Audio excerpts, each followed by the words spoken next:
kita rekam. Saya awali Bapak Ibu. Assalamualaikum warahmatullahi wabarakatuh. Waalaikumsalam warahmatullahi wabarakatuh. Terima kasih. Syukur alhamdulillah kita panjatkan kehadirat Allah Subhanahu wa taala atas segala nikmat yang kita terima. Mudah-mudahan kita selalu ditambah dan ditambah, digolongkan ke dalam orang-orang yang syukur nikmat. Mudah-mudahan kita selalu diberi kesehatan dan kesempatan untuk berfastabiqul khairat, terutama dalam bidang pendidikan. Yang kedua kalinya, salawat serta salam semoga tetap tercurah kepada junjungan kita Nabiullah Muhammad Sallallahu Alaihi Wasallam, yang mana beliau adalah revolusioner sejati di bidang pendidikan yang telah membebaskan zaman kebodohan menuju zaman seperti yang kita rasakan saat ini. Bapak Ibu, sebelumnya saya mengucapkan terima kasih yang sebesar-besarnya karena Bapak Ibu sudah mau rawuh menghadiri undangan saya terkait penyampaian pengalaman berbagi pengalaman dan pengetahuan. Di sini untuk perjalanan saya program guru penggerak sebagai fasilitator yang sekaligus sebagai CGP rekognisi, yang mana di modul 1.4 ini saya memiliki tugas atau kewajiban untuk berbagi pengalaman dan pengetahuan kepada paling tidak minimal 10 teman sejawat tentang pengetahuan-pengetahuan yang kita pelajari di modul 1.4, yaitu tentang budaya positif dan penerapan aksi nyata. Bapak Ibu, sebelum saya lanjutkan, untuk modul 1.4 yang akan kita bahas di sini nanti adalah terkait budaya positif. Diharapkan nanti untuk di lembaga-lembaga dimulai dari kita untuk bisa mewujudkan budaya positif. Hari ini nanti akan kita singgung sedikit tentang konsep-konsep inti dari budaya positif dan kegiatan-kegiatan yang mungkin bisa saya bagikan ke panjenengan terkait penerapan dari budaya positif ini untuk mewujudkan budaya positif. Bapak Ibu, izinkan saya untuk share screen PPT dulu ya, biar nanti kita alurnya lebih jelas.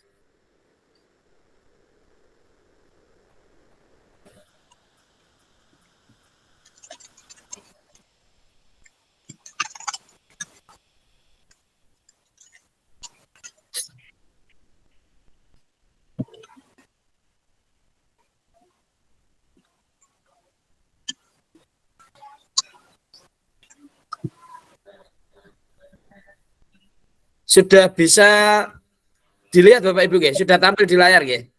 Sudah. Oke. Alhamdulillah Bapak Ibu, untuk kegiatan kita malam hari ini adalah berbagi pengalaman dan pengetahuan tentang budaya positif. Nanti diharapkan Bapak Ibu mampu juga untuk menerapkan di lembaga Bapak Ibu untuk penerapan dari konsep-konsep inti budaya positif ini. Sekilas sebelum saya masuk pada konsep budaya positif, di sini untuk aksi nyata, saya kemarin mencoba menerapkan keyakinan kelas, yang mana dari keyakinan kelas ini anak-anak kita ajak untuk menuangkan apa yang diyakininya dari nilai-nilai kebajikan universal, utamanya yang berkaitan dengan profil pelajar Pancasila. Kemudian saya juga mengangkat tentang penerapan posisi kontrol guru, yang mana saya mencoba untuk menerapkan posisi kontrol sebagai manajer yang nanti akan kita ulas. Berikutnya saya juga menerapkan segitiga restitusi dari 2 kasus yang saya angkat. Kasus yang pertama yang kemarin saya angkat adalah ketika pembelajaran ada seorang anak yang datangnya terlambat ketika pembelajaran sudah berlangsung. Nah, di sini untuk penanganannya saya tidak langsung memberi hukuman dan sebagainya, tetapi saya tetap mempersilahkan murid saya itu untuk duduk, dan ketika istirahat baru kita ajak ngobrol-ngobrol untuk menerapkan restitusinya. Kemudian untuk yang kedua, kasus tentang ketika istirahat saya menjumpai anak yang sedang menangis di dalam kelas. Ketika saya tanya, ternyata bukunya disembunyikan oleh temannya. Nah, ini saya juga lakukan restitusi. Untuk lebih jelasnya kita lanjut pada PPT dulu terkait konsep inti yang ada pada modul 1.4 tentang budaya positif ini. Tujuan kita hari ini yang pertama adalah memahami pentingnya mengetahui kebutuhan belajar dan lingkungan yang memfasilitasi seluruh individu di sekolah agar dapat meningkatkan kompetensinya secara aman dan nyaman. Tujuan yang kedua, mampu menjadikan seorang guru untuk membangun budaya positif dengan menerapkan konsep disiplin positif dalam berinteraksi dengan murid. Tujuan yang ketiga, menjelaskan konsep makna disiplin, keyakinan kelas, hukuman dan penghargaan, lingkungan dasar manusia, restitusi dengan 5 posisi kontrol guru, serta segitiga restitusi dan penerapannya dalam ekosistem sekolah yang aman dan berpihak pada murid. Yang melatar belakangi dari kegiatan ini, yang pertama dari filosofi KHD yang mana sekolah itu diibaratkan sebagai tanah tempat bercocok tanam. Yang mana sekolah itu diharapkan ibarat sebuah tanah yang akan digunakan bercocok tanam, yang mana tanah itu nyaman, subur, dan bisa menghasilkan tanaman yang berkualitas. Kemudian pendidik diibaratkan sebagai seorang petani yang memiliki peran penting untuk menjadikan tanamannya subur. Ya, di sini kita diibaratkan atau dianalogikan sebagai petani yang mana berupaya untuk memberikan yang dibutuhkan oleh tanaman itu. Jika kita seorang guru adalah yang dibutuhkan oleh murid. Jadi pemenuhan kebutuhan murid. Apa saja kebutuhan murid itu yang akan kita berikan. Kemudian pendidik akan memastikan bahwa tanah tempat tumbuhnya tanaman adalah tanah yang cocok untuk ditanami. Nah, ketika di sekolah kita diharapkan sekolah itu menjadi tempat yang nyaman dan aman sehingga anak-anak itu tenang atau bisa mengikuti kegiatan pembelajaran dengan baik, kemudian bagaimana interaksi antara siswa dengan siswa, bagaimana interaksi guru dengan siswa, guru dengan guru, dan lain sebagainya. Itu latar belakangnya. Berikutnya yang melatar belakangnya adalah salah satu tanggung jawab guru adalah bagaimana menciptakan suatu lingkungan yang positif, yang terdiri dari warga sekolah yang saling mendukung, saling belajar, saling bekerja sama, sehingga tercipta kebiasaan-kebiasaan yang baik. Dari kebiasaan-kebiasaan yang baik akan tumbuh menjadi karakter-karakter yang baik bagi warga sekolah. Dan akhirnya dari karakter-karakter ini dan kebiasaan-kebiasaan yang baik akan membentuk sebuah budaya positif. Ini yang melatar belakangi Bapak Ibu ya. Berikutnya memahami pentingnya membangun budaya positif di sekolah sesuai dengan filosofi pendidikan Ki Hajar Dewantara, yaitu pendidikan yang berpihak pada murid. Latar belakang yang berikutnya adalah menyadari bahwa budaya positif di sekolah sangatlah penting untuk mengembangkan anak-anak yang memiliki karakter yang kuat sesuai dengan profil pelajar Pancasila. Ini yang melatar belakangi dari penerapan budaya positif di sekolah. Berikutnya, untuk konsep inti yang dipelajari pada budaya positif, yang pertama adalah disiplin positif dan nilai kebajikan universal. Nanti akan kita ulas sekilas-sekilas. Kemudian teori motivasi, hukuman dan penghargaan, serta restitusi, keyakinan kelas, kebutuhan dasar manusia dan dunia berkualitas, restitusi pada 5 posisi kontrol, dan segitiga restitusi. Berikutnya Bapak Ibu, ya.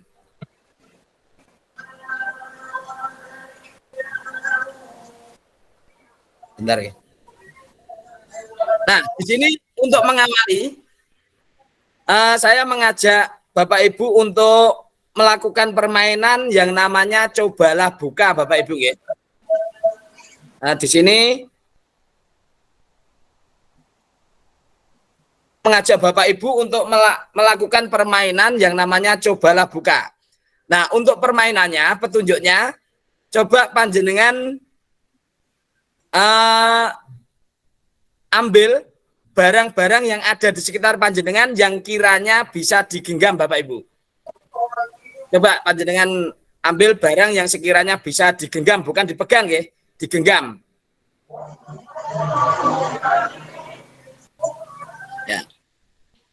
Sudah Bapak Ibu?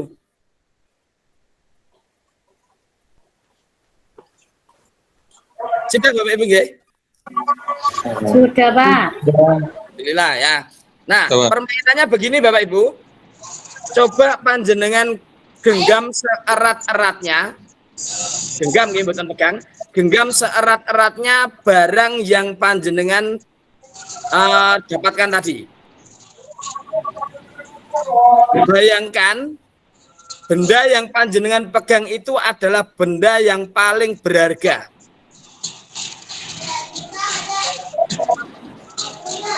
Oke, saya ulangi lagi. Bayangkan bahwa benda yang panjenengan pegang itu adalah benda yang paling berharga untuk panjenengan. Sudah nggih? Berikutnya, coba panjenengan lakukan sesuatu seandainya barang yang panjenengan pegang itu saya tukar dengan uang 100 juta. Nah, bayangkan benda yang panjenengan pegang adalah benda yang berharga dan akan saya tukar dengan uang senilai 100 juta. Ya. Silakan apa yang akan panjenengan lakukan? Saya minta monggo salah satu dari panjenengan untuk menyampaikan apa yang panjenengan lakukan. Kemungkinannya dua Bapak Ibu ya. Panjenengan membuka genggaman itu dan menyerahkan ke saya, atau panjenengan tetap bertahan, tetap menggenggam apa yang panjenengan genggam itu. Monggo. Bu Era nggih. Oh iya, terima kasih Pak Vivit.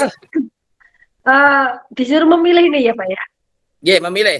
Nah, di sini ada Bapak Ibu nggih. Apakah panjenengan akan membuka? Ini yang A, jika membuka mengapa? Kemudian yang B, jika tidak membuka atau bertahan untuk menutup, ini mengapa? Maunya ini saya slideshow sebetulnya nggih. Tapi kalau di slideshow nanti agak terganggu sedikit untuk gimmicknya ini. Monggo Bu Era. Oke, terima kasih Pak Vivit. Kalau saya pilihannya hanya saya membuka genggaman tangan saya. Karena apa? Karena penawarannya adalah kompensasinya dapat 100 juta. Jadi yang saya genggam ini tidak lebih dari 100 juta. Jadi di bawahnya itu. Jadi benda berharganya ini secara intrinsik nilainya tidak lebih dari 100 juta. Jadi ketika ditawarkan nilai yang lebih tinggi, akhirnya saya buka genggaman ini. Kecuali kalau yang saya pegang ini lebih mahal dari yang Anda tawarkan. Begitu. Oke, terima kasih sekali Bu Era. Berarti keputusannya Bu Era membuka genggamannya, nggih. Nah, sekarang saya minta dari Bapak Ibu yang tetap bertahan untuk menggenggam. Dari Bapak Ibu yang tetap bertahan untuk menggenggam ada? Saya dulu. Pak Kabib, monggo Pak Kabib.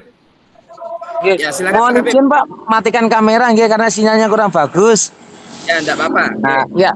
Jadi saya memilih tetap menggenggam karena bagi saya genggam itu lebih berharga dari apapun, Pak. Jadi saya nggak akan melepaskan mentah itu diberi uang lebih besar, kemudian diberikan yang barang yang lebih berharga, tidak akan saya berikan ke panjenengan.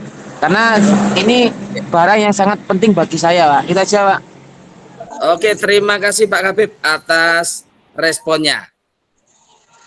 Ya, barangkali ada yang berbeda dengan Bu Hera atau Pak Kabib, monggo saya persilakan. Saya Pak Pipit. Ya, monggo Pak Hendrik.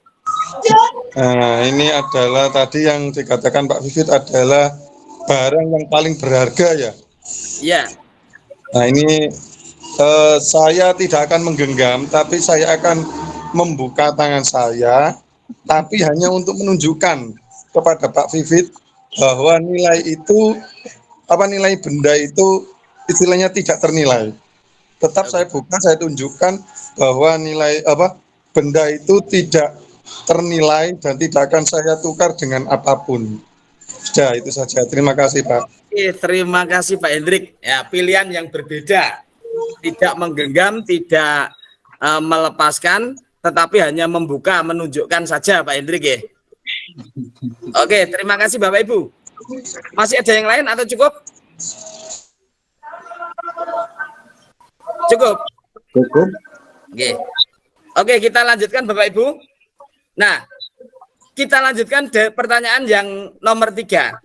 Dalam kegiatan ini, sesungguhnya siapa yang memegang kendali atau kontrol untuk membuka atau menutup kepalan tangan? Barangkali ada yang bisa menyampaikan? Tadi Pak Habib sudah menyampaikan seperti itu, Bu Hera menyampaikan dengan alasannya, Pak Hendrik juga. Nah, kira-kira kesimpulan dari kegiatan cobalah buka ini, kira-kira siapa yang memegang kendali atau kontrol untuk membuka atau menutup kepalan tangan? Oke. Kira-kira siapa? Monggo Pak Tony. Yang pegang kendali untuk membuka dan menutup adalah diri kita sendiri, Pak Pivit. Oke, Karena yang lebih tahu, lebih berarti, lebih berharga adalah diri kita sendiri. Oke, terima kasih atas jawabannya. Nah, mohon maaf Bapak Ibu, sebetulnya ini ya hal ini yang akan kita bahas pada hari ini. Jadi sama dengan siswa kita, ketika siswa itu melakukan sesuatu, itu sebetulnya punya tujuan sendiri. Yang bisa memegang kontrol untuk melakukan sesuatu atau tidak melakukan sesuatu, itu adalah siswa itu sendiri. Nah, berdasarkan pengalaman kegiatan ini tadi, ada yang tertarik karena nilainya 100 juta. Ya. Dia punya kontrol diri untuk meyakini melepas apa yang dia genggam. Karena Bu Hera tadi yakin bahwa nominal 100 juta ini lebih banyak dari benda yang dipegang. Kemudian Pak Habib tidak mau melepaskan. Beliau punya prinsip, ya, tidak bisa ditukar dengan apapun karena itu paling berharga. Berikutnya dengan Pak Hendrik juga sama. Pak Hendrik akan tetap mempertahankan walaupun beliau juga memperlihatkan. Nah, sebetulnya siswa kita juga sama, yang memegang kontrol untuk siswa melakukan atau tidak melakukan sesuatu itu adalah siswa itu sendiri. Oke, untuk lebih memperjelas, saya lanjutkan Bapak Ibu ya. Jadi kesimpulannya ini, kita sendiri yang memegang kontrol atas kepalan tangan kita. Apakah kita membuka atau menutup kepalan tangan kita? Itu tergantung pada diri kita masing-masing. Sesuai dengan keyakinan dan kebutuhan dasar kita. Poinnya di sini. Jadi kita melakukan sesuatu dan tidak, itu berdasarkan keyakinan dan kebutuhan kita. Keyakinan Bu Hera, kebutuhan Bu Hera tadi, ya, tertarik dengan apa? Uang 100 juta karena nominalnya lebih tinggi, yang mungkin bisa digunakan untuk memenuhi kebutuhan-kebutuhan dasar Bu Hera. Bu Hera yakin untuk melepaskan. Nah itu. Bapak Ibu, menurut teori kontrol dari Dr. William Glasser, beliau menyatakan bahwa terdapat miskonsepsi tentang makna kontrol, yang mana biasanya rata-rata di lapangan hampir semuanya walaupun tidak semuanya, itu terdapat ilusi bahwa guru itu mampu mengontrol murid. Nah, seperti halnya permainan tadi. Sebetulnya saya tidak bisa mengontrol Bu Hera, mengontrol Pak Habib, mengontrol Pak Hendrik, tidak bisa. Yang bisa mengontrol beliau-beliau adalah dirinya sendiri.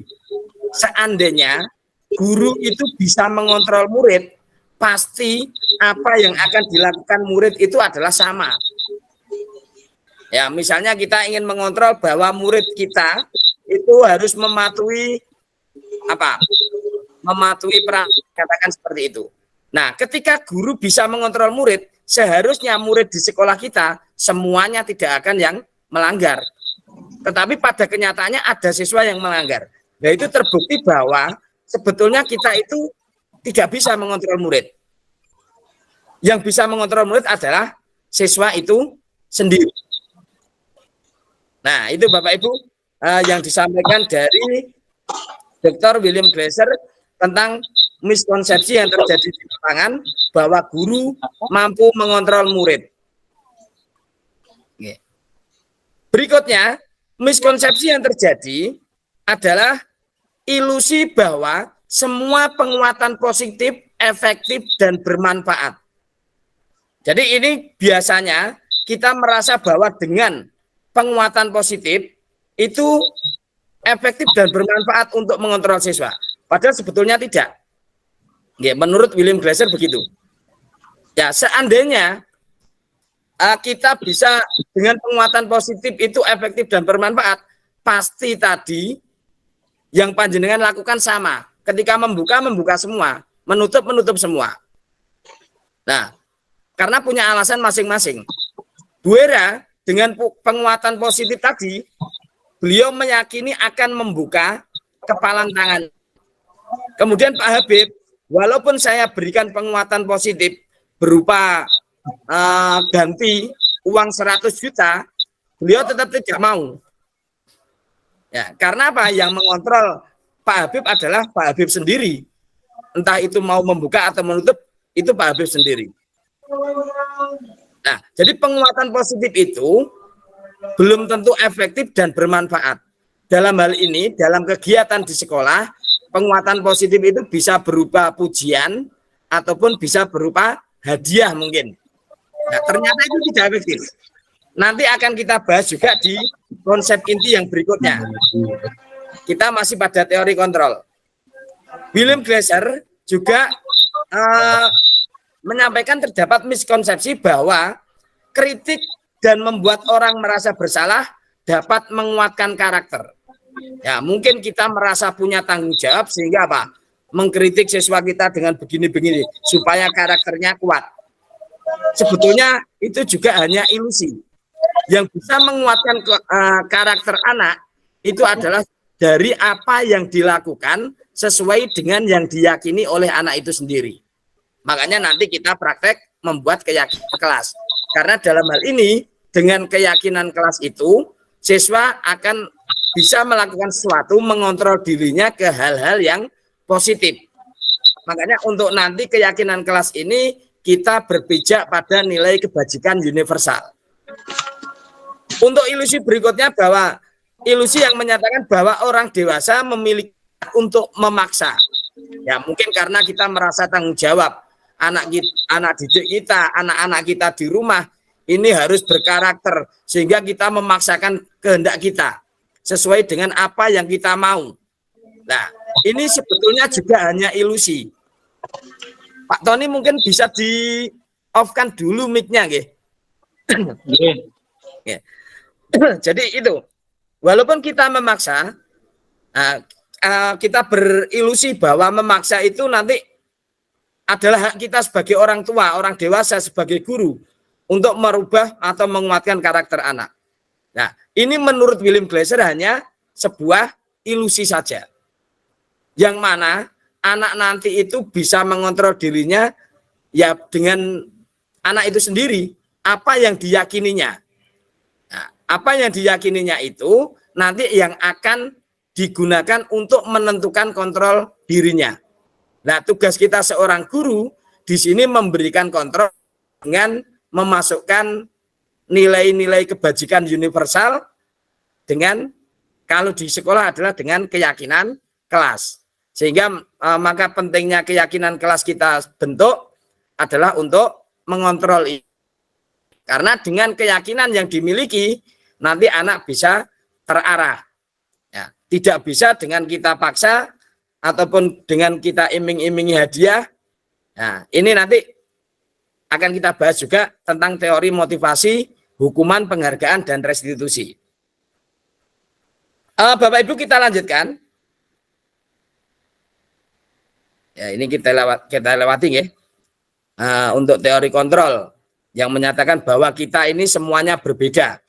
Tapi kalau teori stimulus respon menyatakan bahwa kita semua sama dan sebagainya, ini kita lewati aja enggak apa-apa. Nah, berikutnya Bapak Ibu, yang kita bahas adalah tentang konsep inti dari budaya positif, yaitu disiplin positif, ya, merupakan unsur utama dalam terwujudnya budaya positif. Nah, ini tidak usah tanya jawab karena waktu kita hanya 1 jam ya.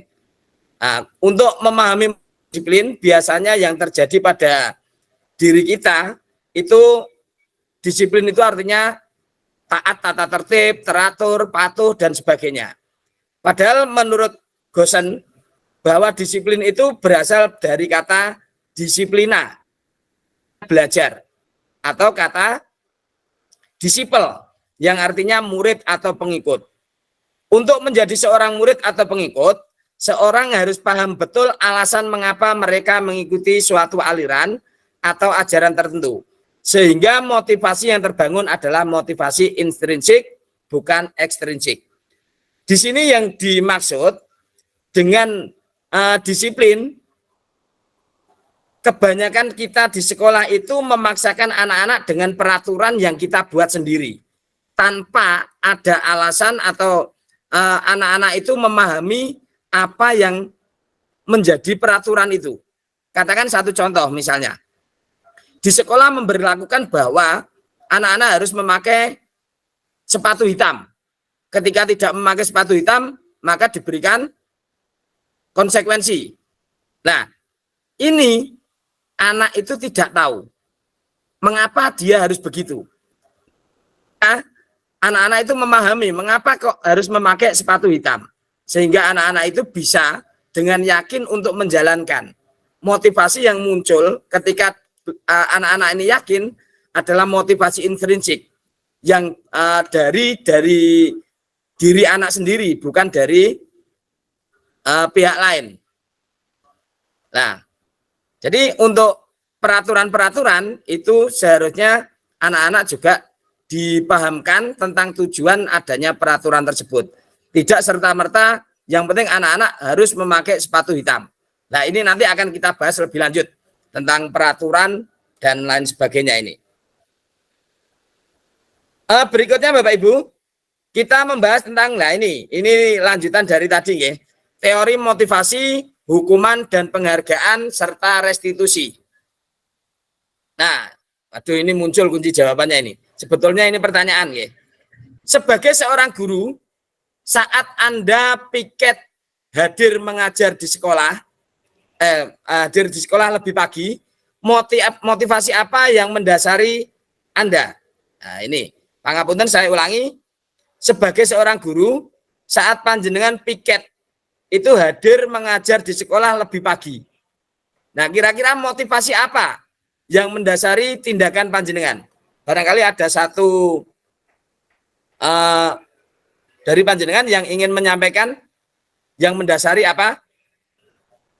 Monggo silakan, boleh raise hand untuk menyampaikan pendapatnya.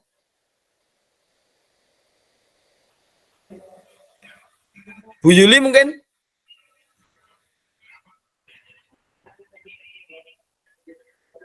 Bu Tias, monggo Bu Tias. Iya Pak, pirang no Pak? Iya, pirang, sudah jelas. Ya, mendut-mendut nih. Iya. Mungkin yang mendasari saya kalau misalnya ditugasi sebagai piket, hadir lebih awal ngoten ya Pak Iwau. Iya, betul. Mungkin karena tanggung jawab saya, karena pada hari itu memang kewajiban saya sebagai guru piket harus berangkat lebih awal. Seperti itu. Berdasarkan tanggung jawab Bapak Ibu ya? Bu Tias ya? Pripun? Berdasarkan tanggung jawab berarti ya? Iya, karena tanggung jawab dan kewajiban saya karena sudah dibagi oleh mungkin kepala sekolah kalau hari ini jenengan sudah ada piket dan harus berangkat lebih awal. Yeah. Tapi itu bukan karena kepala sekolahnya ya? Oke. Bukan, jawabnya. Oke, terima kasih Bu Tias. Ya, sama-sama Pak. Oke, kita lanjutkan saja ya. Nah, dari kasus ini sebetulnya ada 3 pertanyaan juga. apakah panjenengan datang tepat waktu karena peraturannya begitu atau tidak ingin ditegur oleh atasan? Yang kedua, apakah panjenengan ingin mendapatkan pujian dari atasan dan mendapat penghargaan sebagai karyawan atau guru berprestasi? Yang ketiga, apakah panjenengan ingin menjadi orang yang menghargai waktu, menghargai diri panjenengan sendiri sebagai teladan bagi murid-murid panjenengan, karena panjenengan percaya tindakan panjenengan sebagai guru akan dicontoh oleh murid-murid panjenengan. Ya, jadi intinya menghargai nilai-nilai sendiri. Nah, oke, sudah diwakili oleh Bu Tias, bahwa Bu Tias menjawab nomor 3. Bu Tias ingin menunjukkan bahwa Bu Tias ini bertanggung jawab, tidak terpengaruh dengan yang nomor 1 ini, tidak peduli ditegur atau tidak ditegur atasan. Kemudian beliau juga tidak ingin mendapatkan pujian dari atasan, yang mana imbalan-imbalan itu tidak diharapkan. Tetapi Bu Tias lebih menghargai nilai-nilai diri sendiri.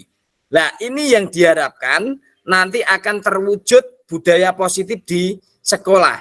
Jadi menjalankan sesuatu itu sesuai dengan nilai-nilai kebajikan yang diyakini.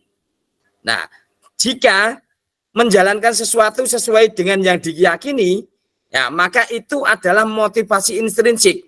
Nah, ini yang diharapkan baik dari siswa maupun guru. Sehingga apa? Ketika motivasi intrinsik yang muncul itu akan bertahan lama.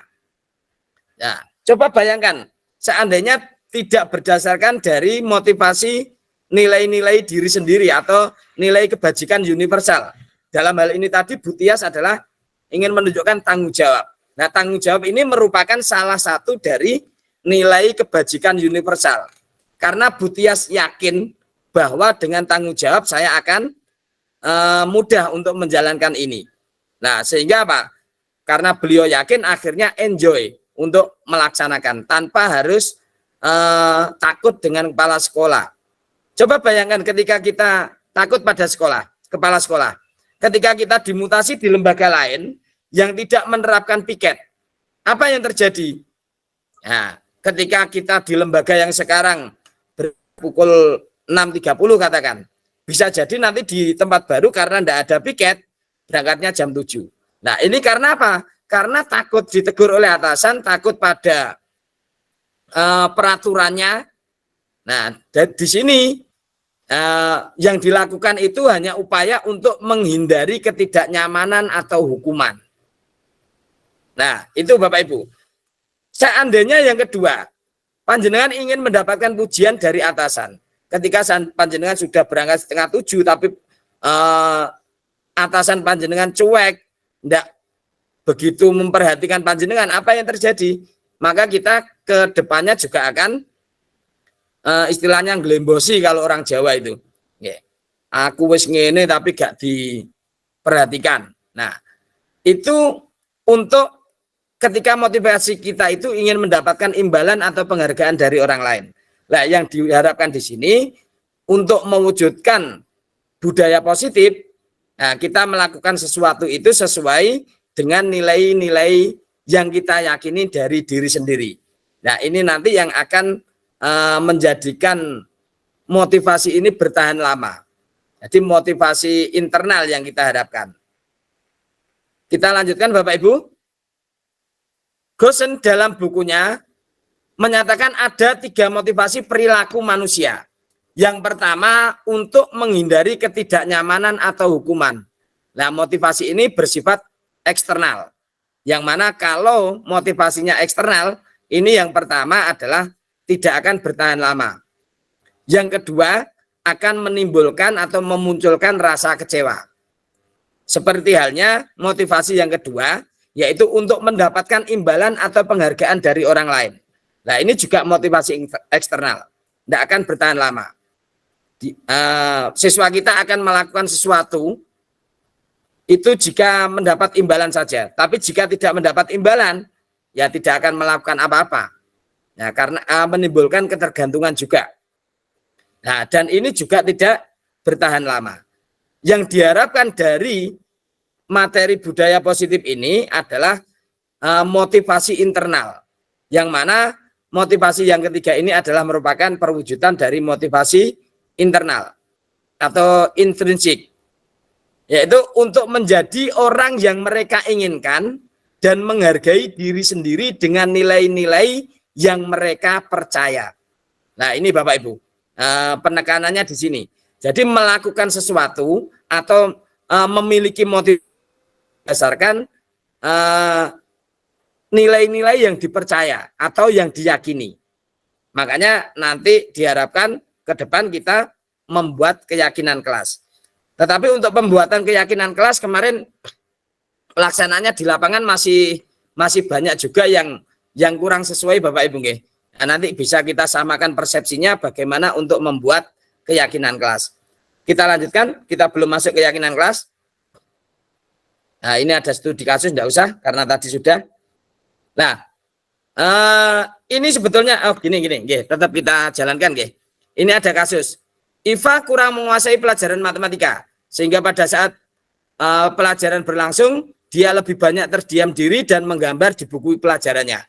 Pada saat itu guru matematikanya yang bernama Pak Seno menanyakan pertanyaan Iva, Iva menjadi gugup dan tak sengaja menjatuhkan tasnya dari kursi, serta tiba-tiba menjadi gagap pada saat berupaya menjawab. Seluruh kelas pun tertawa melihat perilaku Iva yang bicara tergagap dan terkejut tersebut. Pak Seno pada saat itu membiarkan teman-teman Iva menertawakan Iva yang tergagap dan malu luar biasa. Dan malahan Iva meminta Iva untuk maju dan berdiri di depan kelas sambil menunjuk hidungnya karena tidak bisa menjawab pertanyaan Pak Seno. Kelas semakin gaduh dan anak-anak pun tertawa melihat Iva di depan kelas memegang ujung hidungnya. Nah, dari kasus ini ada dua pertanyaan Bapak Ibu. Apakah panjenengan setuju dengan tindakan Pak Seno? Jika setuju, mengapa? Pertanyaan yang kedua, menurut panjenengan tindakan Pak Seno terhadap Iva adalah sebuah hukuman atau konsekuensi. Mengapa? Nah, mungkin ada yang bisa membantu menjawab?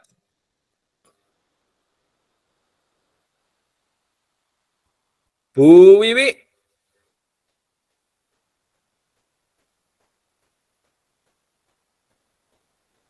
Monggo Bapak Ibu. Barangkali ada yang bisa membantu menjawab.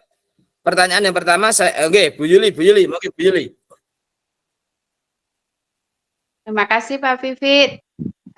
Pertanyaan yang pertama, kurang setuju dengan tindakan Pak Seno terhadap Iva. Karena Iva akan merasa minder, kemudian merasa rendah diri ya, ditertawakan di depan kelas sehingga merasa tidak percaya diri. Menurut saya tindakan Pak Seno adalah sebuah hukuman, Pak. Hukuman karena membuat ya itu aja Pak. Terima kasih. Ya, alasannya apa Bu? Hukuman. Karena Iva disuruh maju, Pak. Tidak bisa menjawab pertanyaan, disuruh maju ke dalam di depan dan menunjuk hidungnya. Karena tidak bisa menjawab pertanyaan Pak Seno. Itu, Pak. Yeah. Bukan konsekuensi ya? Bukan, Pak. Hukuman, Pak. Terima kasih, Bu Yuli. Yeah. Kita cross-check jawabannya, Bapak Ibu. Memang terkadang kita bingung juga, apakah yang kita lakukan itu sebuah hukuman atau konsekuensi. Nah, untuk memperjelas itu kita lihat di sini Bapak Ibu. Hukuman itu jika bersifat tidak terencana atau tiba-tiba. Jadi kita melakukan tindakan terhadap siswa kita itu secara tiba-tiba, tidak terencana. Kemudian anak atau murid tidak tahu apa yang akan terjadi dan tidak dilibatkan. Dilibatkan di sini dalam artian untuk tindakan berikutnya apa yang akan dilakukan. Ya. Ini tidak dilibatkan, tidak diajak untuk berbicara. Kemudian hukuman bersifat satu arah, yaitu dari guru yang memberikan. Dan murid hanya menerima suatu hukuman tanpa melalui suatu kesepakatan atau pengarahan dari pihak guru. Nah, hukuman bisa diberikan berupa fisik ataupun psikis. Nah, murid merasa disakiti atas perbuatan dengan perbuatan atau kata-kata. Nah, sedangkan konsekuensi ya disiplin dalam bentuk konsekuensi ini sama-sama sebetulnya mendisiplinkan anak dengan hukuman dan dengan konsekuensi. Jika dengan konsekuensi ini bentuknya atau yang diberikan yang kepada siswa itu sudah terencana dulu, sudah ada. Nah, dalam hal ini biasanya adalah peraturan. Nah, ini sudah terencana atau sudah disepakati. Nah, misalnya kita membuat kesepakatan kelas, tetapi di situ masih dikasih embel-embel konsekuensi. Jadi siswa juga sudah tahu. Nah, jadi siswa di sini sudah tahu karena dia melakukan kesalahan ini, maka saya konsekuensinya harus seperti ini. Nah, itu konsekuensi.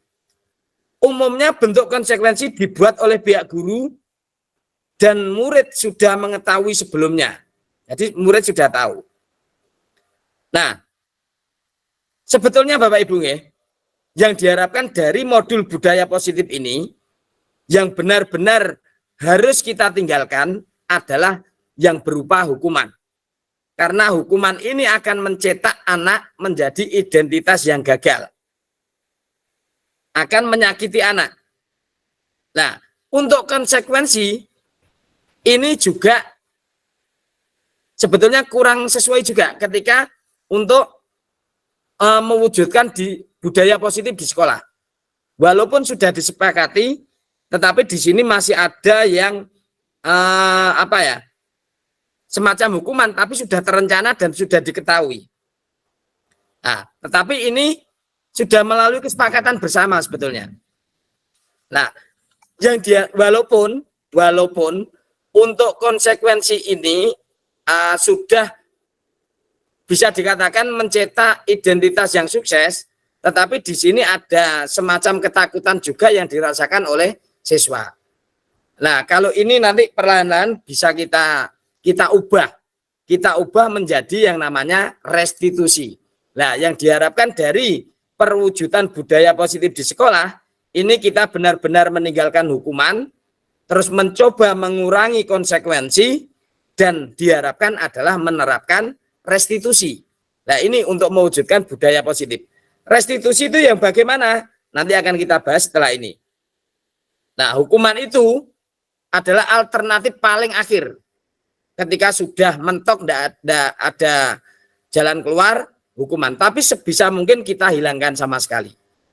Ini untuk hukuman dan konsekuensi. Berikutnya itu.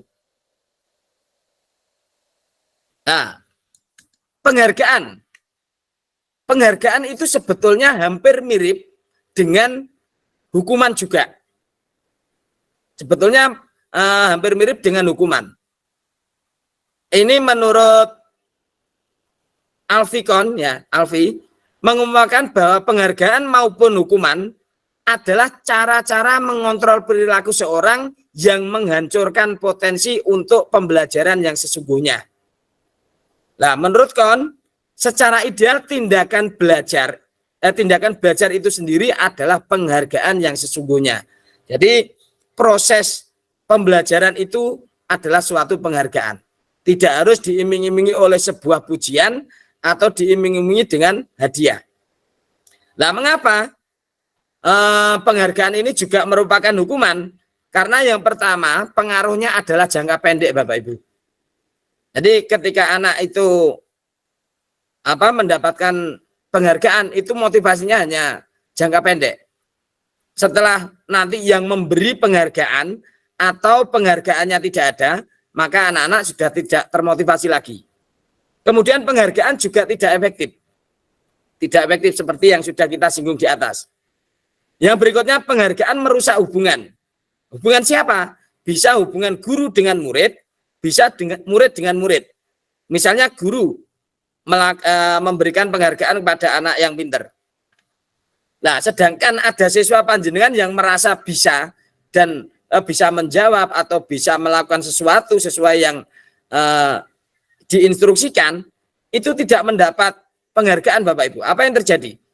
Mereka akan kecewa dengan kita. Oh, Bu Guru tidak adil. Pak Guru pilih kasih. Nah, seperti itu. Bisa merusak hubungan antar murid juga. Akhirnya apa? Wah, iri dengan anak yang diberi penghargaan kasih. Ya, biasanya yang kecewa itu yang juara 2, 3 ataupun yang hampir mendapat juara itu yang iri. Kemudian mengurangi kecepatan juga, tidak tepat juga nih. Kalau misalnya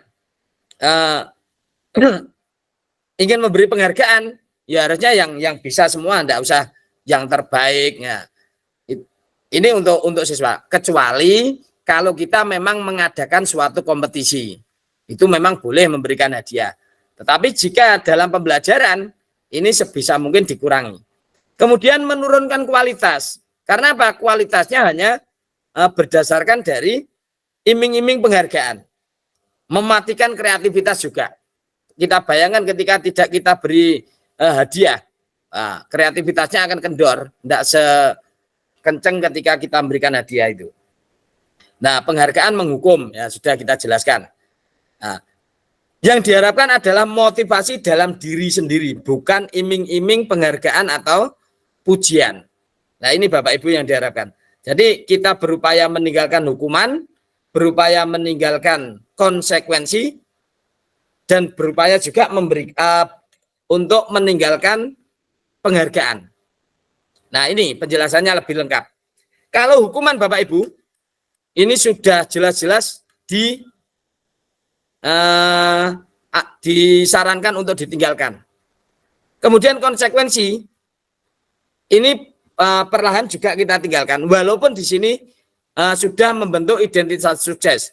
Tetapi yang diharapkan untuk mewujudkan budaya positif, ini adalah dengan restitusi.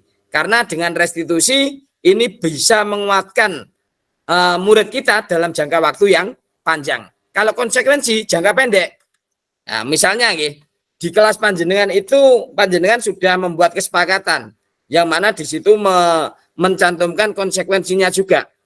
Nah, tetapi coba bayangkan ketika yang masuk di kelas panjenengan itu guru diniyah, guru agama, bukan panjenengan.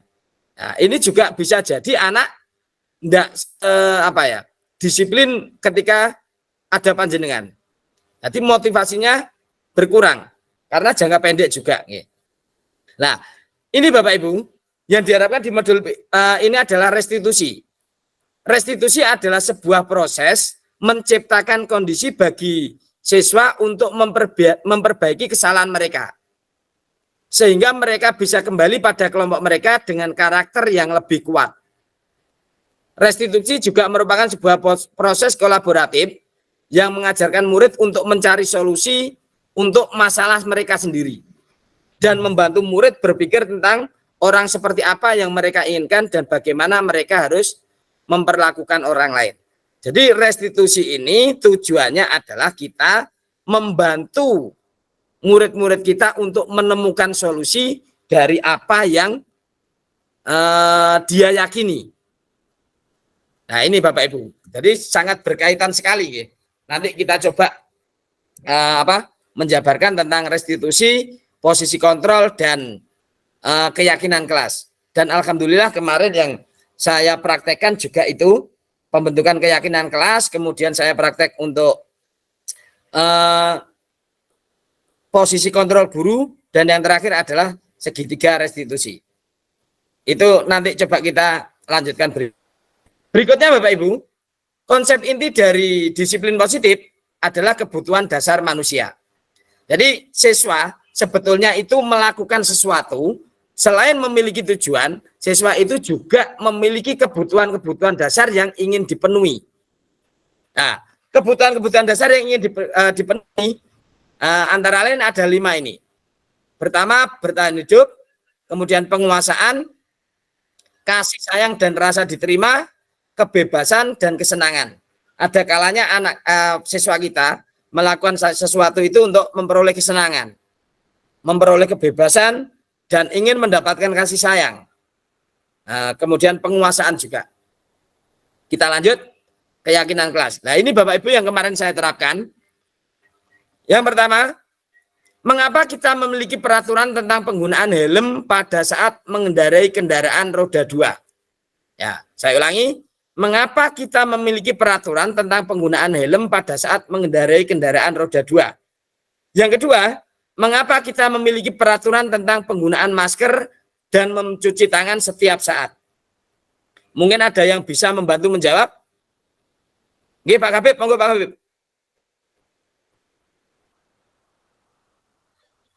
Monggo Pak Habib, Rasen. Iya, oke. Mohon maaf tertekan Pak Vivit. Oh, tertekan, nggih. Semoga hatinya tidak tertekan, Pak ya. Insya Allah aman.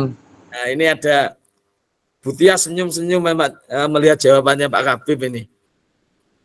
Dia monggo yang lain. Yang lain monggo Bapak Ibu.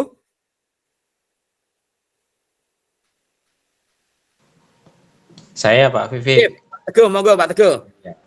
Jadi memang mengapa kita harus memakai helm itu intinya pada keselamatan kita. Jadi kita mematuhi peraturan itu intinya pada bagaimana caranya agar kita selamat.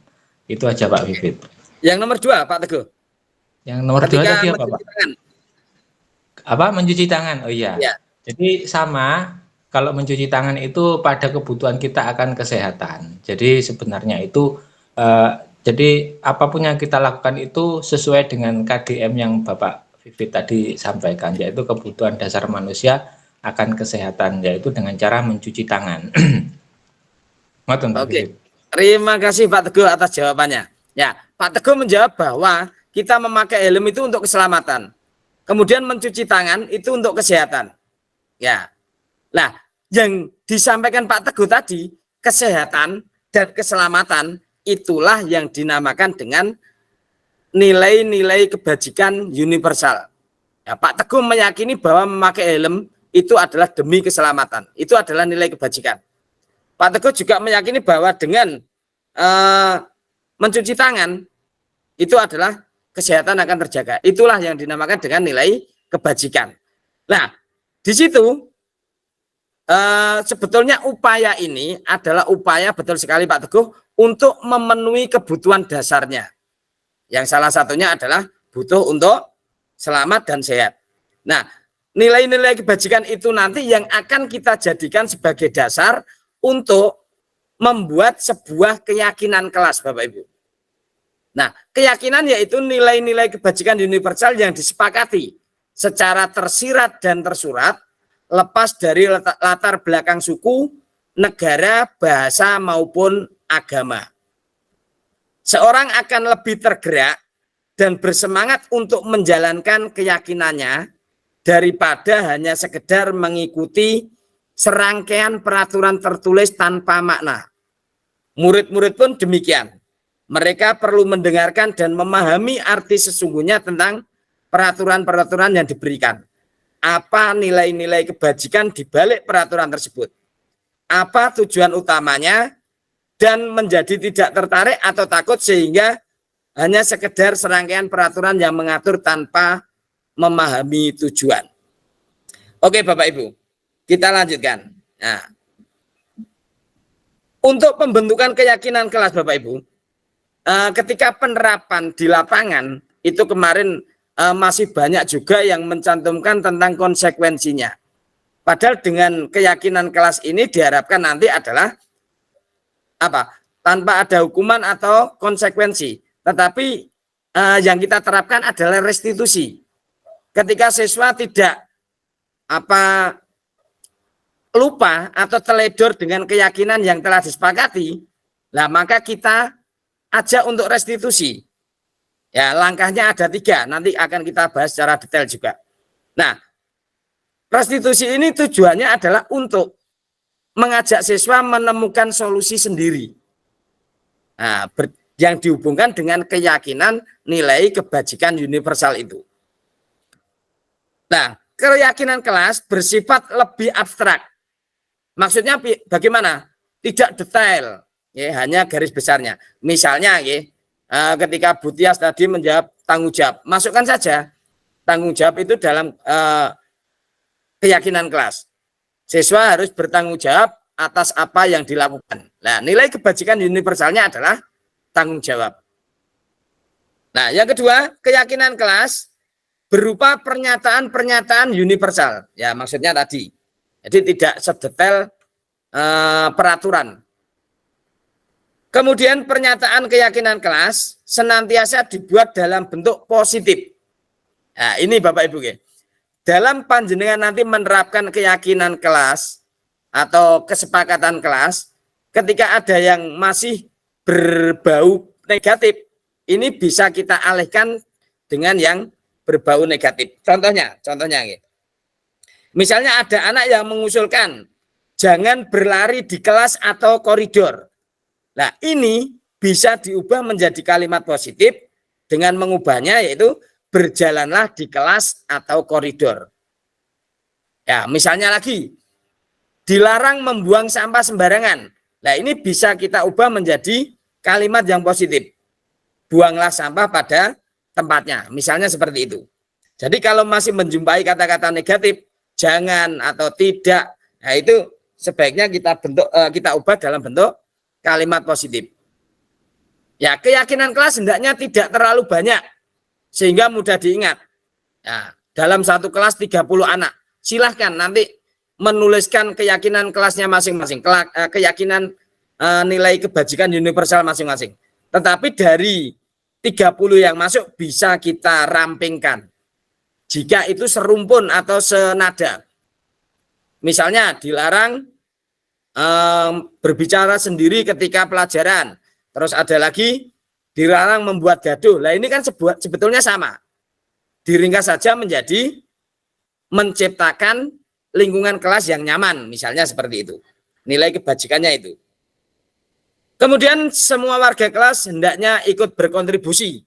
Nah, ini berdasarkan kesepakatan semuanya. Jadi setelah masuk 30 itu harus didiskusikan juga mana yang disepakati dan mana yang tidak. Tentunya ini disesuaikan dengan kondisi yang ada di lingkungan kita masing-masing. Antara kota dengan desa mungkin ada yang tidak sama. Antara sekolah satu dengan yang lain mungkin bisa jadi tidak sama. Nah, itu Bapak Ibu yang perlu diperhatikan ketika kita membuat keyakinan kelas. Nah, sebelumnya ketika nanti menyusun keyakinan kelas, ya ini anak-anak juga disampaikan juga apa tujuannya kita membuat keyakinan kelas ini. Sebagai contoh, ketika anak-anak sulit untuk menemukan nilai kebajikan universal, itu bisa kita bantu. Kita bantu dengan ini Bapak Ibu. Saya coba perlihatkan.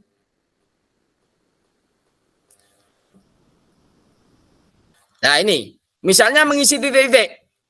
Panjenengan buatkan kolom. Guru tugasnya titik-titik. Nah, ini biar diisi anak-anak sendiri. Nah, nanti dari isian anak-anak ini bisa kita simpulkan untuk menjadi sebuah keyakinan kelas. Mungkin kalau kelas 1, 2, 3 sulit ya itu enggak apa-apa kita berikan seperti ini. Bahkan kelas 4, 5, 6 pun enggak apa-apa. Mungkin anak-anak bingung memikirkan nilai kebajikan universal apa yang akan dituliskan. Bisa kita bantu dengan kolom seperti ini. Guru tugasnya titik-titik, biar diisi anak-anak sendiri. Murid tugasnya titik-titik. Intinya di sini adalah tentang kewajiban atau mungkin bisa masuk sedikit juga hak. Nah, Bapak Ibu, sebagai contoh, di sini misalnya keyakinan kelas yang dicontohkan di sini adalah kelas 1. Setiap anggota kelas perlu belajar. Nah, ini nilai kebajikannya. Setiap anggota kelas perlu senang. Nah, ini adalah kebutuhan dasar yang diyakini anak-anak. Setiap anggota kelas perlu melakukan tugas. Ini seharusnya mengerjakan mungkin ya. Nah, atau seperti kelas 5. Selalu bersikap positif. Senantiasa menjadi diri terbaik. Percaya dan menghormati orang lain dan sebagainya. Nah, ini ada juga untuk contoh kelas 7. Tapi ini diterapkan di kelas 6 tidak apa-apa. Misalnya nilai kebajikan hormat. Nah, itu bisa ditulis, kami meyakini bahwa sangat penting untuk menghormati semua orang dan barang milik orang lain. Kemudian bekerja. Kami meyakini bahwa sangat penting untuk mengerjakan segala pekerjaan dan sebagainya. Nah, ini Bapak Ibu, contoh-contoh dari nilai keyakinan kelas. Nah, di lapangan masih terjadi banyak ketika membuat keyakinan kelas atau kesepakatan kelas, dituliskan sekalian dengan konsekuensinya. Nah, kalau sudah peraturan atau keyakinan itu bukan hukuman, tapi konsekuensi. Nah, ini diharapkan juga dihilangkan. Karena apa? diharapkan kita itu nanti dengan restitusi. Nah, Bapak Ibu izinkan saya untuk memutarkan video saya. Oke. Ini bukan kok terbaik, kemarin saya mencoba menerapkan saja. Oke. Nah, atau nanti kita bukakan juga yang dari kementerian. Oke.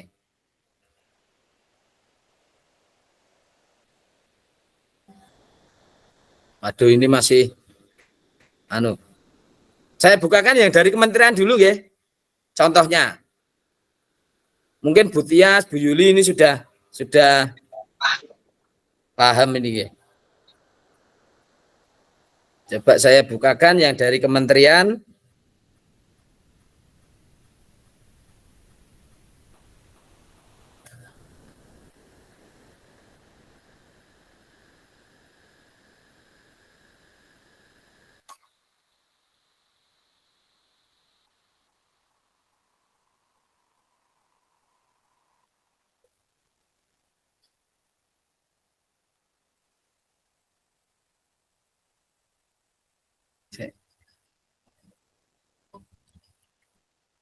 Maaf Bapak Ibu, ini ada kendala nih, belum terbuka WA saya.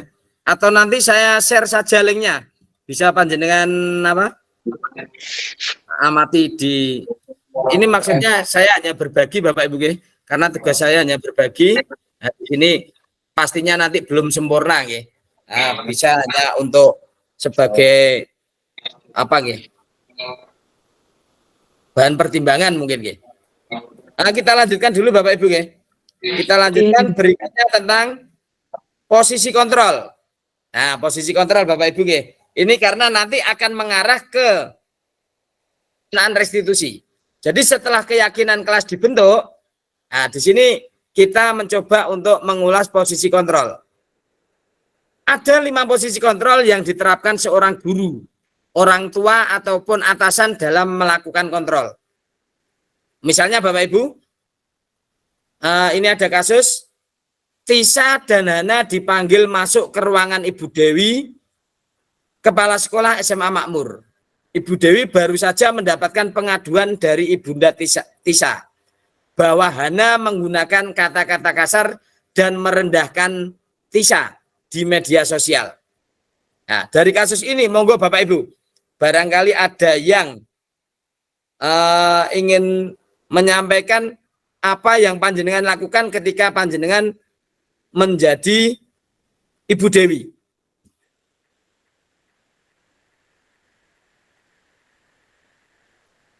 Apa yang panjenengan lakukan ketika panjenengan sebagai Ibu Dewi? Mohon maaf, ini sudah 1 jam lebih, tidak apa-apa nggih.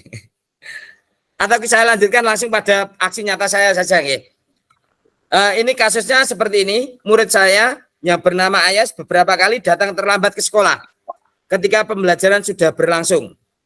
Apakah yang Anda lakukan sebagai guru harus meminta izin? Halo? Nah, apakah yang Anda lakukan ketika Ayas meminta izin untuk masuk ke kelas dan mengikuti pembelajaran? Nah, ini yang saya lakukan ya. Saya coba buka.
Maaf Bapak Ibu, masih ada kendala ya.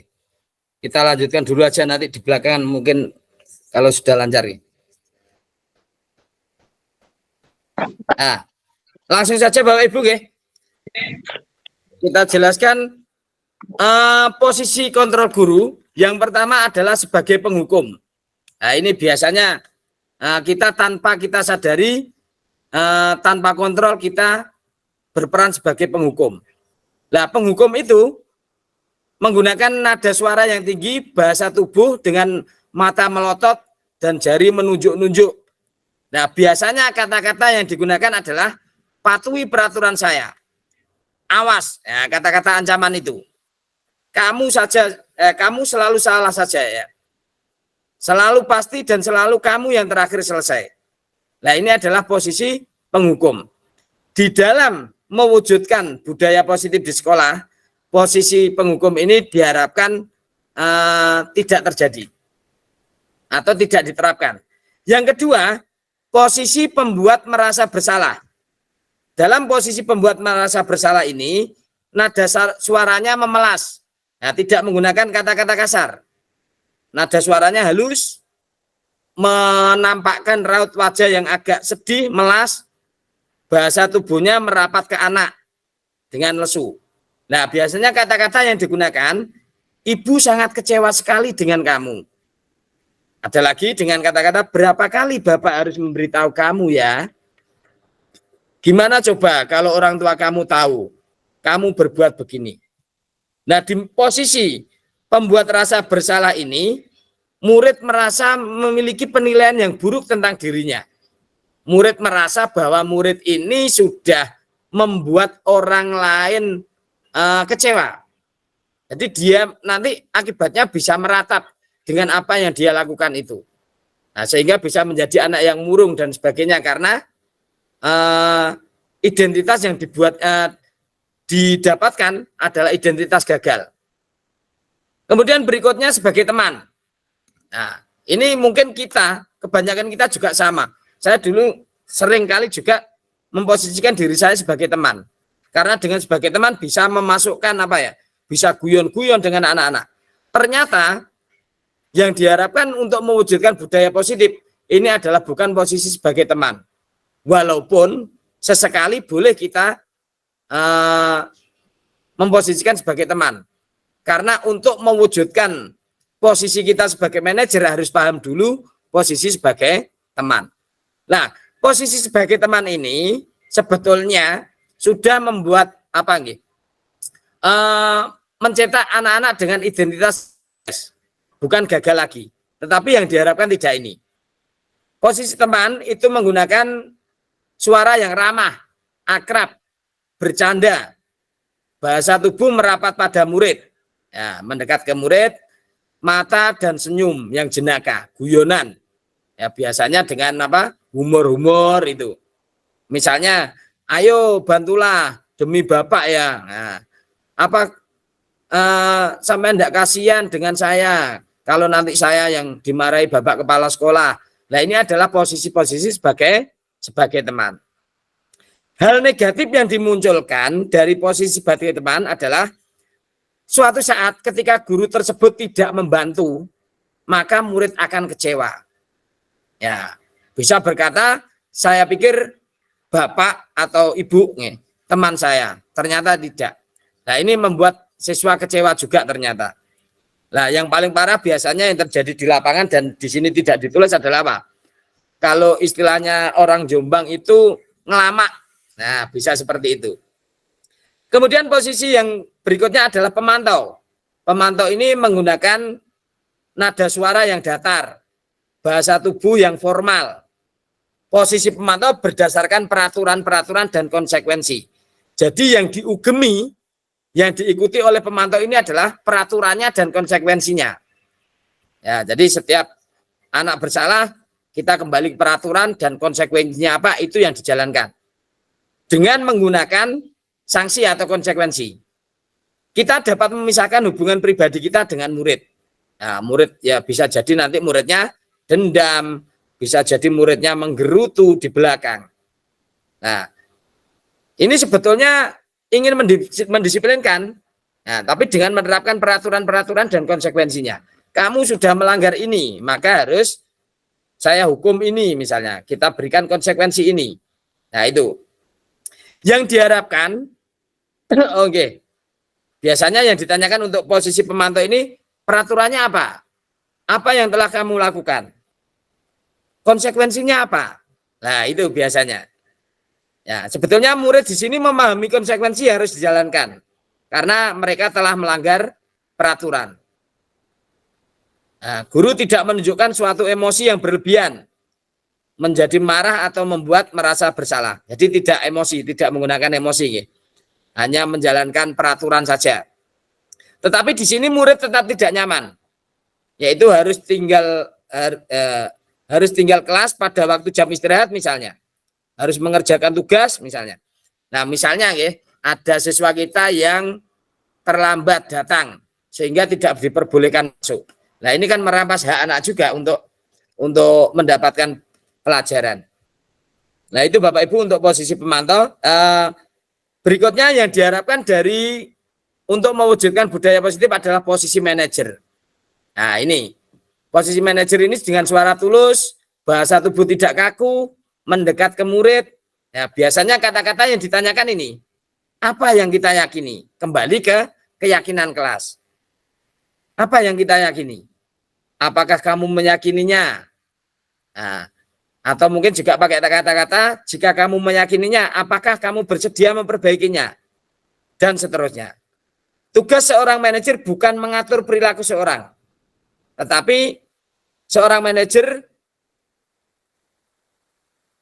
juga bukan membimbing murid untuk mengatur dirinya.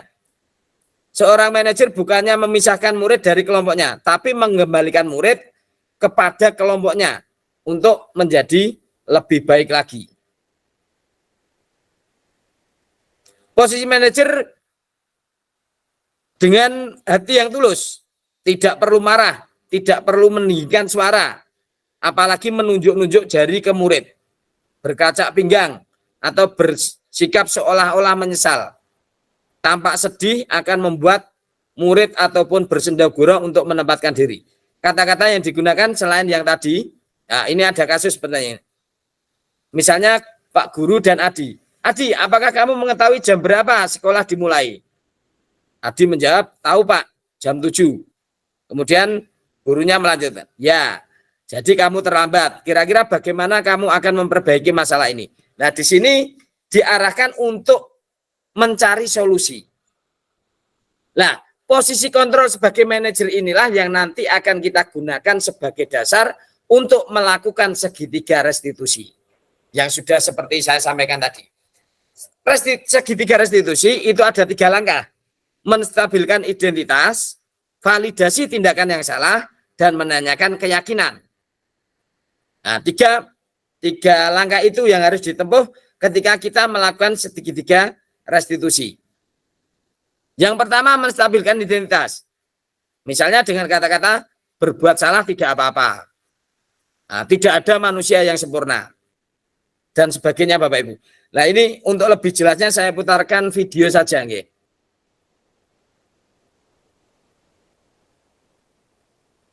Mohon maaf, ini video saya belum sempurna.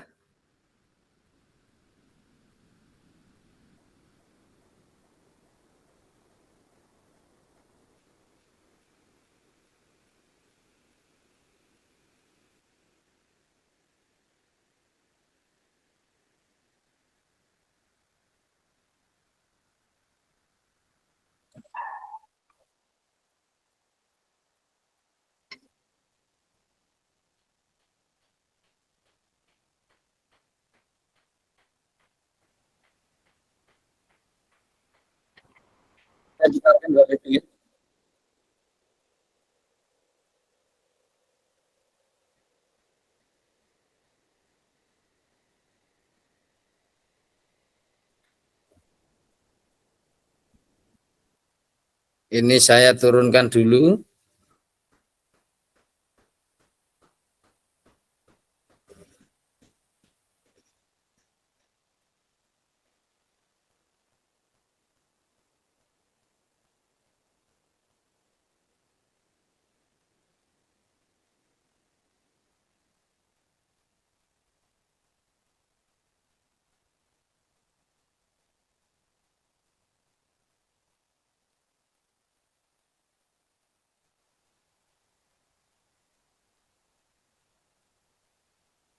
Sudah muncul Bapak Ibu videonya? Sampun Pak, tapi Sudah nggih? belum di-play. Iya, Nggih, terlihat. belum saya putar.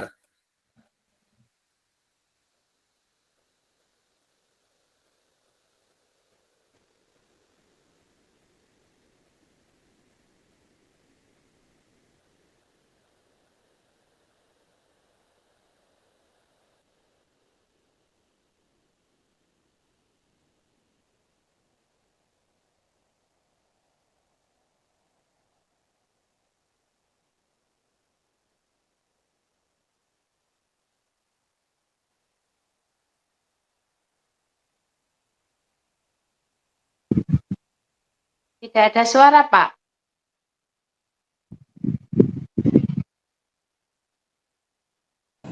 Suaranya nggak keluar Gus Vivit. Suaranya bisa keluar ya?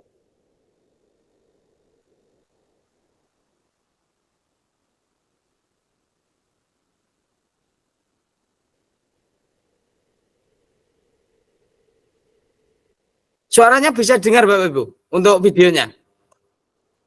Tidak, Pak. Tidak ada suaranya, Pak. Itu Pak Vivit, ketika nyeting mau share screen di bawah itu ada kotak share with audio, itu dicentang Pak Vivit. Oh gitu. Jangan ulangi lagi. Jadi Saya kita tutup share dulu nanti. berarti ya. Share. eh, yang di share itu misalkan tabnya di bawahnya ada tulisan share with audio, itu yang ditekan.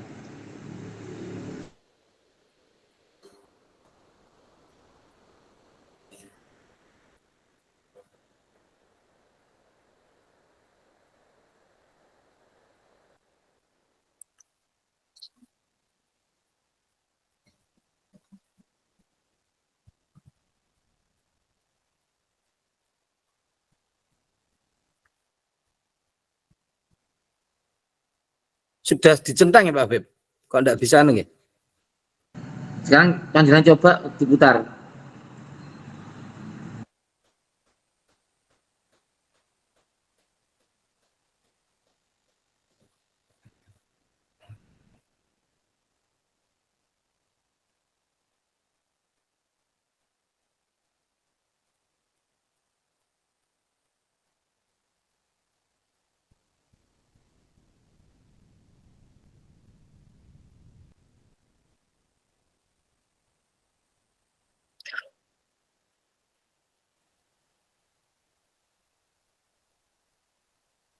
Tidak Pak Beb?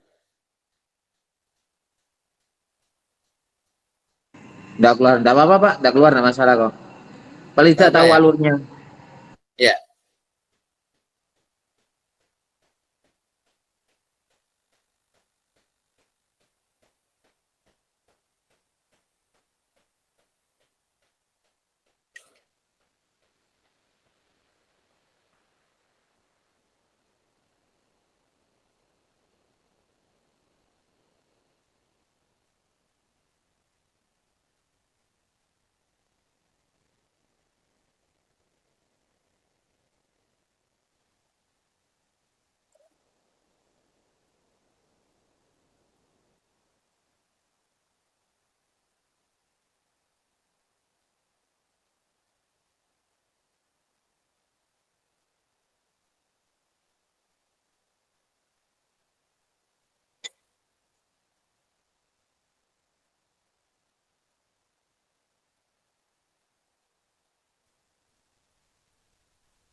Bapak Ibu, nanti kita saya share linknya saja, nggih. Panjenengan bisa buka-buka di rumah mawon. Ya, intinya yang mau saya jelaskan Bapak Ibu, nggih, dari segitiga restitusi itu langkahnya ada 3 langkah yang harus kita lalui. Yang mana yang pertama adalah menstabilkan identitas. Nah, jadi bagaimana mengubah identitas anak dari identitas yang gagal menuju identitas yang sukses. Nah, misalnya kata-kata yang bisa digunakan adalah berbuat salah itu tidak apa-apa. Nah, kemudian tidak ada manusia yang sempurna. Nah, kemudian langkah yang kedua adalah validasi tindakan yang salah. Padahal kamu bisa melakukan yang lebih buruk lagi misalnya. Tetapi kamu patut bangga karena bisa mengontrol dirimu sendiri misalnya dan sebagainya. Nanti insya Allah akan saya share untuk link dari praktek atau aksi nyata saya dari praktek segitiga restitusi, kemudian pembentukan keyakinan kelas dan posisi kontrol guru sebagai manajer. Itu nanti saya bagikan linknya, silakan diputar di rumah dan nanti bisa kita bahas lebih lanjut untuk sharing-sharingnya untuk bagaimana mewujudkan budaya positif yang ada di sekolah ini. Nah, mungkin itu Bapak Ibu yang bisa saya sampaikan untuk kegiatan hari ini untuk lebih memperjelas dari apa yang kita bahas hari ini.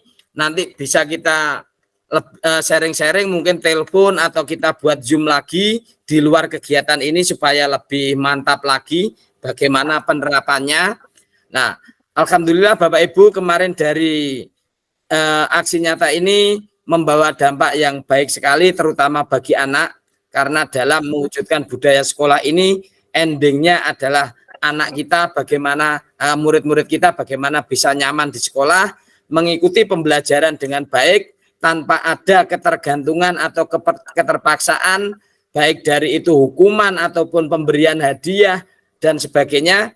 Yang diharapkan dari mewujudkan budaya positif ini adalah munculnya motivasi intrinsik dari diri siswa itu sendiri sesuai dengan yang diyakininya.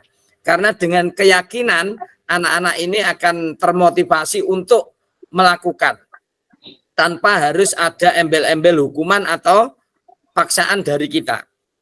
Mungkin itu Bapak Ibu, sebelum saya tutup, ini sudah berjalan 1,5 jam ya. Barangkali ada yang perlu ditanyakan atau kita sharing, monggo. Kalau dirasa cukup nanti kita tutup dulu, rekaman saya matikan, baru nanti kita lanjut di yang tanpa rekaman. Enggak apa-apa nggih. Monggo Bapak Ibu. Atau cukup? Ampun cukup, Pak. Cukup nggih? Nggih, terima kasih Bapak Ibu. Demikian berbagi pengalaman dan pengetahuan yang saya peroleh dari program atau perjalanan program guru penggerak ini. Mudah-mudahan apa yang kita bahas hari ini membawa manfaat bagi kita semua, terutama bagi anak-anak, dan membawa perubahan pada dunia pendidikan. Kita yakin bahwa orang-orang yang mau belajar adalah orang-orang pemilik hari ini dan masa depan. Orang-orang yang berhenti belajar adalah orang pemilik masa lalu yang belum tentu pemilik masa lalu. Terima kasih Bapak Ibu. Apa yang bisa saya sampaikan mudah-mudahan mendapat ridho dari Allah Subhanahu wa taala. Sukses untuk kita semua. Salam sehat, salam selamat, salam bahagia. Terima kasih, saya akhiri. Wassalamualaikum warahmatullahi wabarakatuh. Waalaikumsalam warahmatullahi wabarakatuh. Sukses Pak Vivit. Amin. Mantap.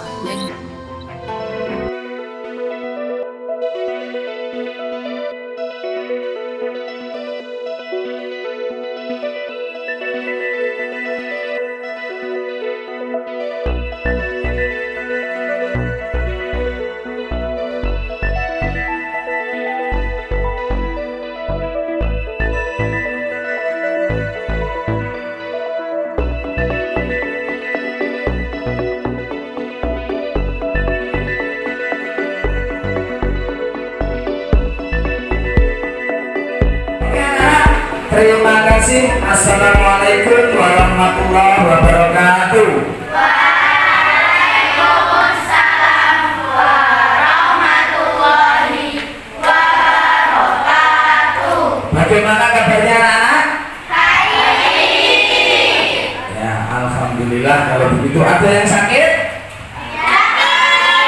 Oh, Jaki. Jaki sama Afla. Berarti dua anak yang sakit ya? Oke, ya kita doakan mudah-mudahan anak-anak yang sakit bisa segera sehat kembali supaya bisa bergabung dengan kita mengikuti pelajaran lagi. Anak-anak, sebelum kita mulai pelajaran, saya mau mengajak anak-anak untuk membuat keyakinan kelas. Ada yang tanya, Pak, keyakinan kelas itu apa?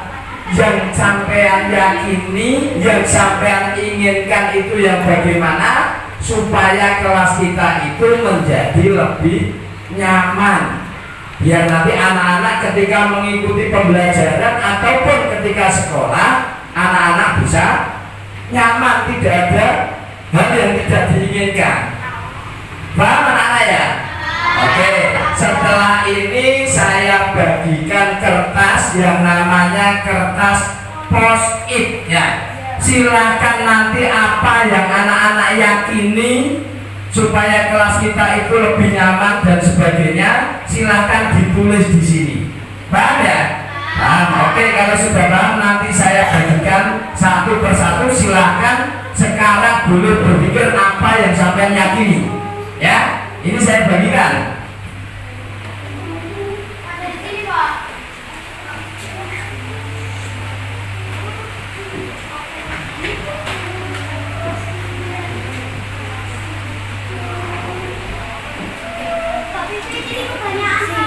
Gak apa-apa, biarkan situ dulu.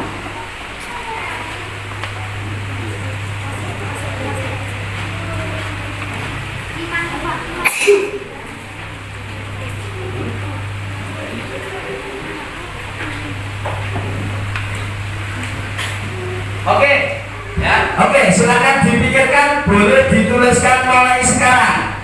Ya, boleh dituliskan apa yang sampean yakini, silakan dituliskan di kertas post-it yang sudah Pak Vivit bagikan. Ya, silakan. Ya, yang sudah boleh langsung ditempel di papan tulis. Ayo ditempel.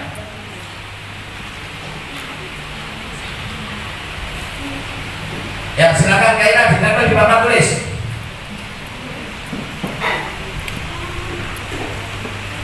Ya, boleh. Yang sudah langsung ditempel di papan tulis ya. Oke, ya ini sudah ada 3, ada 4 anak ya. Silakan yang lain, silakan dicari tempat yang longgar, silakan ditempel.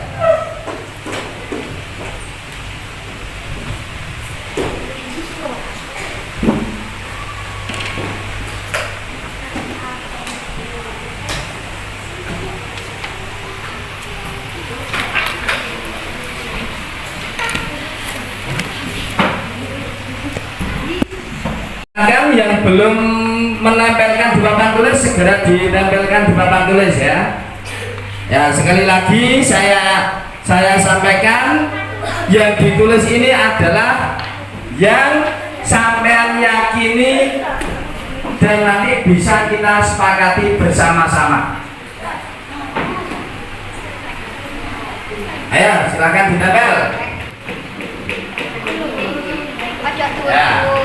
Sudah ya? Sudah semua? Oke anak-anak ya. Sekarang saya bacakan ya satu persatu, nanti disepakati bersama. Ya, sepakat atau tidak yang saya bacakan ini.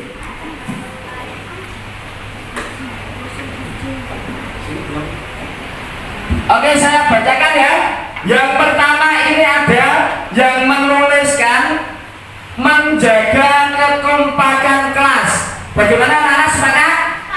Sepakat. Tepuk tangan dulu. Nah, kalau sepakat tepuk tangan. Yang kedua, giat belajar. Sepakat? Sepakat. Ya, terima kasih. Oh, ini jatuh. Berikutnya anak,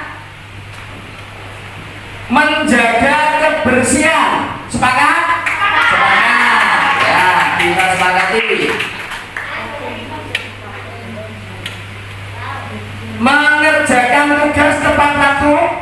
Semangat. Ya, kita sepakati. Berikutnya ini ada saya sangat menghargai orang lain. Sepakat?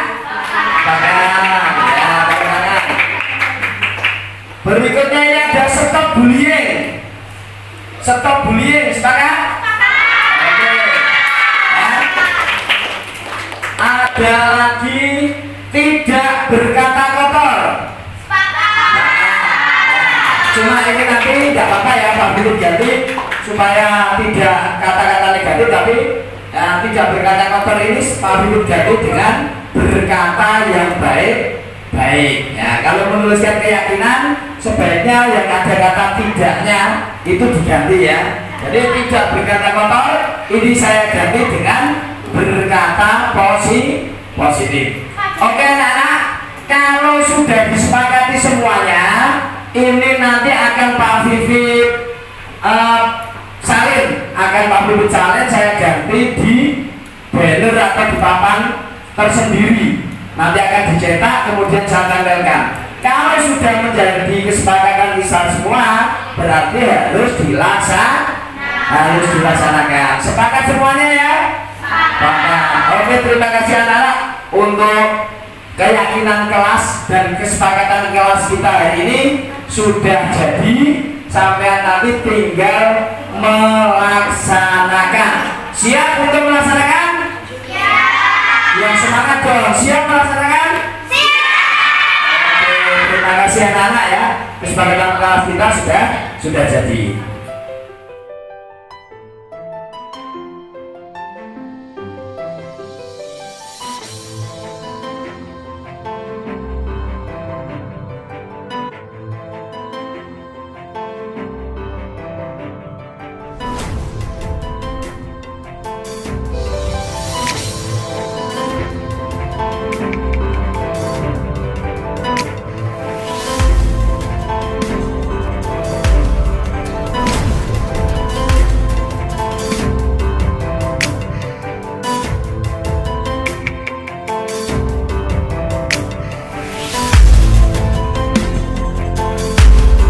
Warahmatullahi wabarakatuh.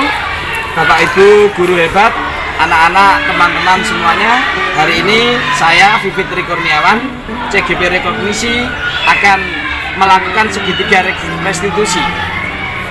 Untuk restitusi ada 2 kasus yang akan saya restitusi. Yang pertama adalah kasus anak terlambat.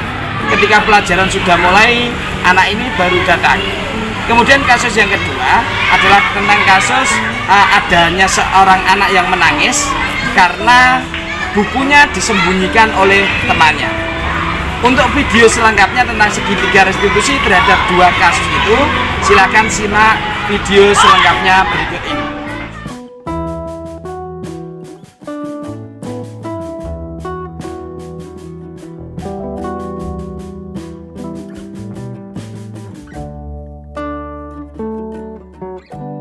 Lanjutkan materi pelajarannya ya, kita silakan masuk AS.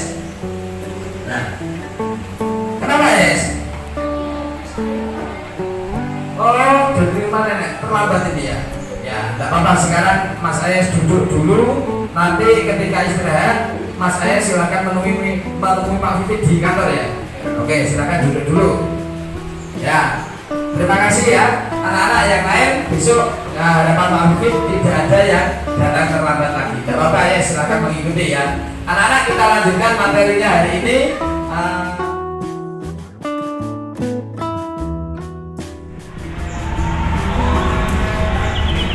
Assalamualaikum.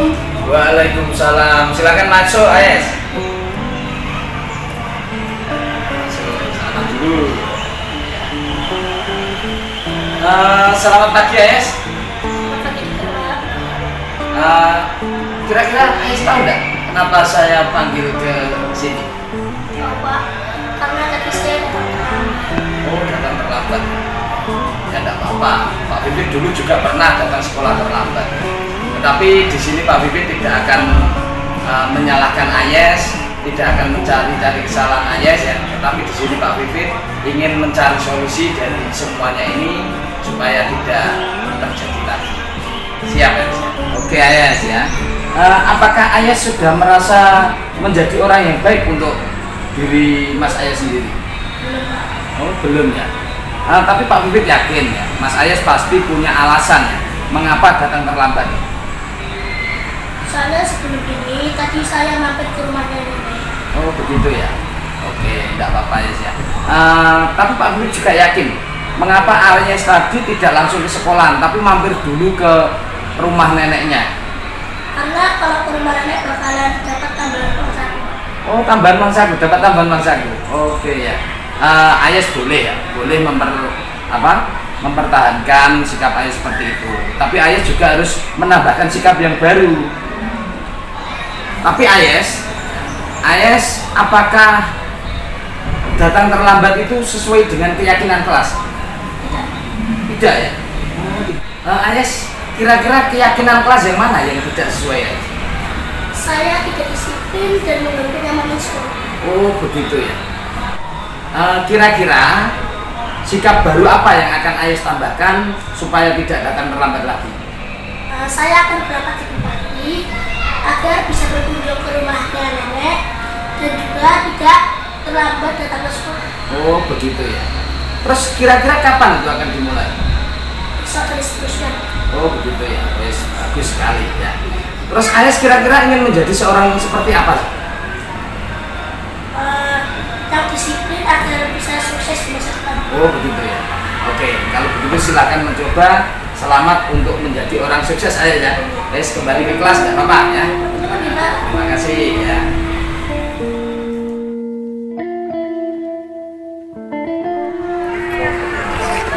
Mas Ayas, bagaimana perasaannya setelah diajak Pak Vivit restitusi? Alhamdulillah baik, karena nggak dihukum sama nggak dimarahin sama sekali, cuma dikasih nasihat akan lebih baik ke depannya. Senang ya? Senang sekali. Kalau biasanya bagaimana sama guru-guru yang lain? Biasanya kalau dimarahin, dihukum sama yang lain-lain. Oh, kalau tadi sama Pak Vivit tidak langsung dihukum ya?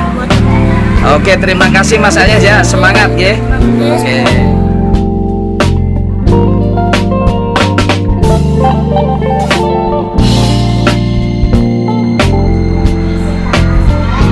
Waalaikumsalam ya, silakan masuk Karisa ya. Selamat pagi Karisa. Oke.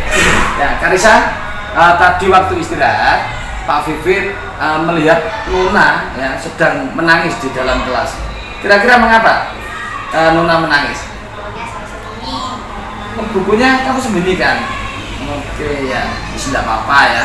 Pak Vivit dulu juga pernah berbuat salah seperti itu. Nah, tetapi apakah di sini Mbak Karisa sudah merasa menjadi teman yang baik untuk diri Mbak Karisa sendiri? Oh, begitu ya. Nah, tidak apa-apa ya, kita bisa menyelesaikan masalah ini. Ya, Karisa, Pak Vivit yakin ya, kenapa Mbak Karisa melakukan hal itu?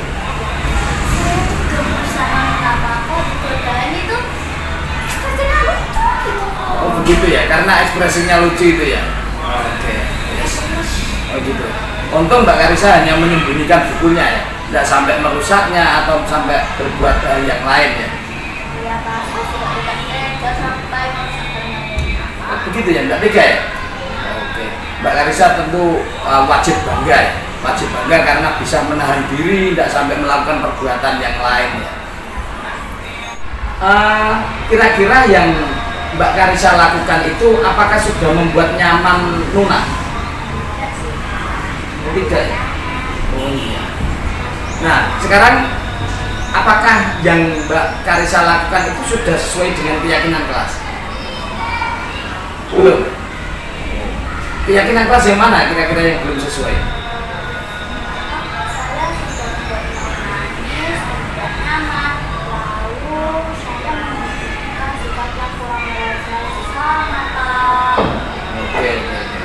Oke Mbak Karisa, apakah Mbak Karisa bersedia untuk memperbaiki masalah ini? Betul ya?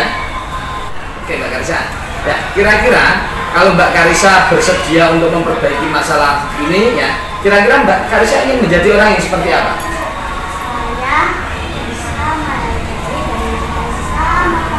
begitu ya. Menurut kamu kalau Mbak Karisa bisa menjadi orang yang seperti itu, kira-kira apa yang Mbak Karisa rasakan? Saya bisa membuat teman nyaman dan bisa aja banyak temannya sih. Ya. Terus kira-kira apa yang akan Mbak Karisa lakukan untuk memperbaiki masalah ini? Dan tidak berhasil lagi, Pak. Oh begitu ya. Oh begitu, mantap. Terus kira-kira kapan Mbak Karisa akan memulai melakukannya? Bapak saya akan nanti tidak akan berhasil lagi. Oke. Berarti sekarang sudah siap ya? Oke, kalau begitu silakan Mbak Karisa nanti segera meminta maaf karena itu yang ingin Mbak Karisa lakukan. Oke, Mbak Karisa sekarang sudah boleh kembali ke kelas, silakan dilaksanakan.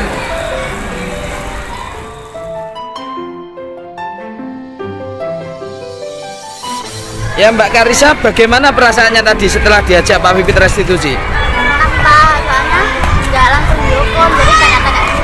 Oh gitu ya. Kalau biasanya bagaimana? Langsung dihukum, jadinya aku bisa trauma atau takut. Oh takut ya? Nah, kalau Pak sama Pak Vivit tadi tidak langsung dihukum. Berarti seneng ya? Harapannya ke depan bagaimana? Lebih baik lagi sih. Oke ya. Terima kasih Mbak Karisa. Ya.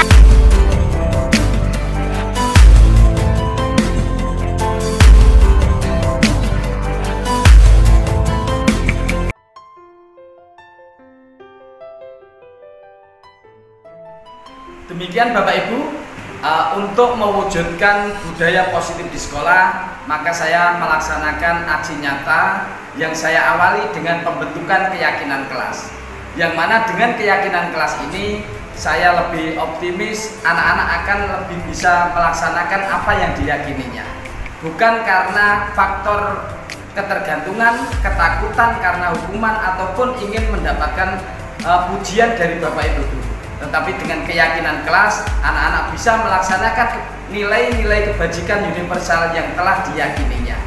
Karena keyakinan kelas ini adalah motivasi intrinsik yang muncul dari dalam diri siswa itu sendiri. Saya tidak bisa serta-merta memaksakan kehendak anak, tetapi melalui keyakinan kelas ini, nilai-nilai kebajikan yang telah disepakati bersama, insya Allah anak-anak akan termotivasi untuk melaksanakannya. Untuk yang kedua, aksi nyata yang setelah saya lakukan adalah menerapkan posisi diri saya sebagai manajer dalam posisi kontrol. Karena saya yakin bahwa setiap apa yang dilaksanakan oleh anak-anak itu pasti punya tujuan. Di sini tidak boleh serta-merta saya itu menjadikan anak merasa bersalah sehingga anak itu tercipta identitas gagal. Tapi tujuan saya di sini adalah bagaimana merubah identitas gagal anak ini menjadi identitas yang sukses tanpa menghukum ataupun membuat mereka bersalah.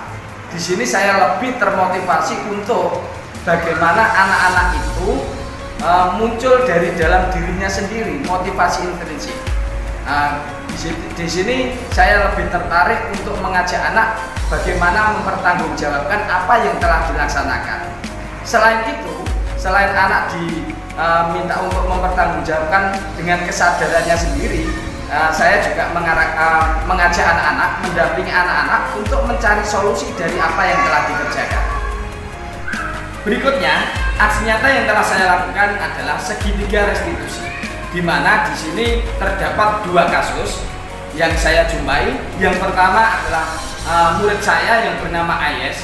Ketika saya melaksanakan pembelajaran ketika sudah berlangsung, Ayes ini baru datang. Tetapi di sini yang saya lakukan tidak langsung menghukum ataupun membuat mereka atau Ayes ini bersalah. Tetapi saya tetap mempersilahkan Ayes untuk mengikuti pembelajaran sampai pembelajaran selesai. Ketika istirahat, baru Ayes saya ajak untuk ke kantor, saya ajak untuk diskusi.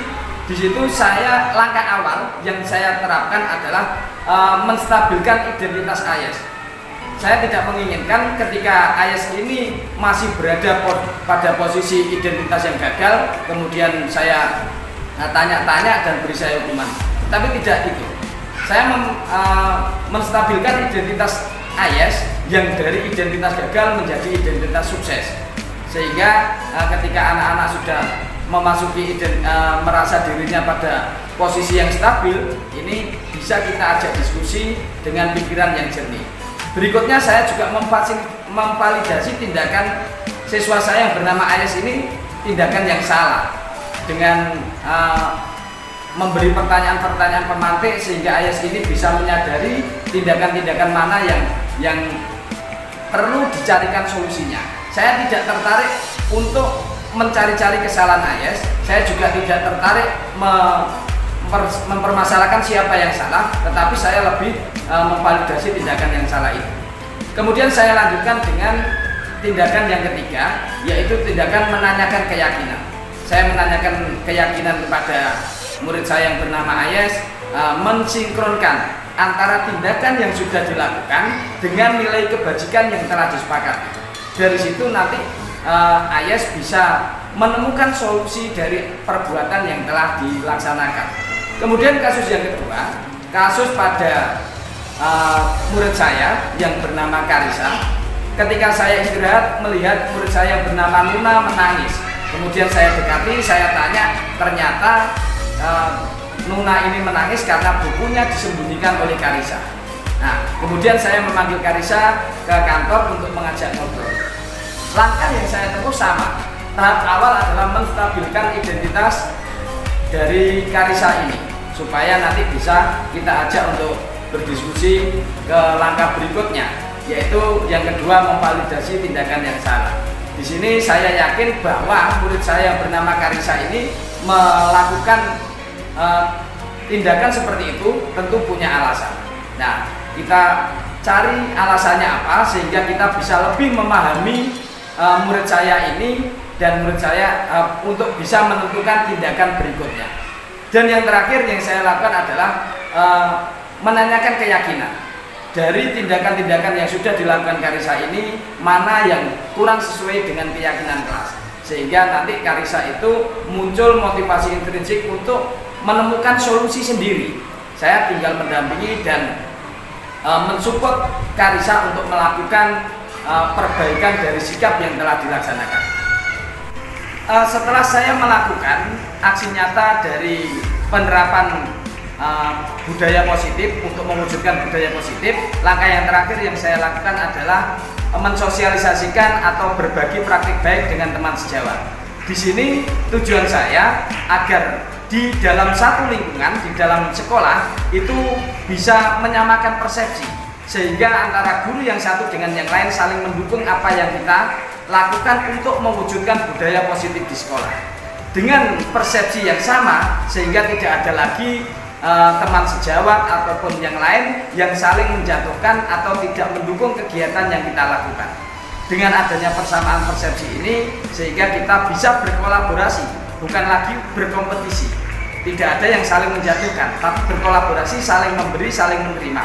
Nah, ini adalah yang saya lakukan pada diseminasi atau berbagi praktik baik ini. Demikian Bapak Ibu, mudah-mudahan apa yang sudah saya lakukan bermanfaat khususnya pada diri saya sendiri dan terutama pada anak didik saya dan juga untuk Bapak Ibu guru hebat yang ada di Nusantara. Terima kasih. Assalamualaikum warahmatullahi wabarakatuh.